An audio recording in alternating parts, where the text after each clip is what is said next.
toponimo di questo piccolo borgo ci riporta indietro nel tempo, fino all'età romana e a un cittadino di nome Sempronius. Tra le case del paese si trova la chiesa dei Santi Vittore e Corona, attestata nel Cinquecento insieme alla chiesa, poco distante, di Santissima Trinità. La facciata è caratterizzata da un bel portale in pietra, preludio della cura e della ricchezza iconografica dell'interno, qualificato da decorazioni e cornici.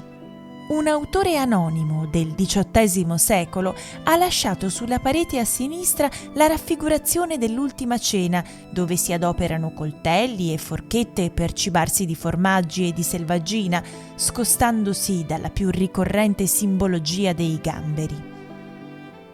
Una preghiera di protezione contro ogni calamità e malattia nasce guardando a San Sebastiano e a Sant'Antonio Abate, a destra e a sinistra dell'arcone, per poi arrivare al presbiterio, dove sono protagonisti i santi Vittore e Corona, la cui devozione è molto diffusa, probabilmente per la vicinanza al santuario di Anzù di Feltre, in cui sono venerate le reliquie dei due santi martiri. Assegnata a Francesco Frigimelica, la pala d'altare dialoga perfettamente con la maestria dell'artista Antonio Sasso, autore del raffinato e vivace paliotto, al centro del quale, entro una cornice a fascetta tra fiori e ortaggi policromi, l'autore riserva lo spazio ai due santi Vittore e Corona, titolari della chiesa.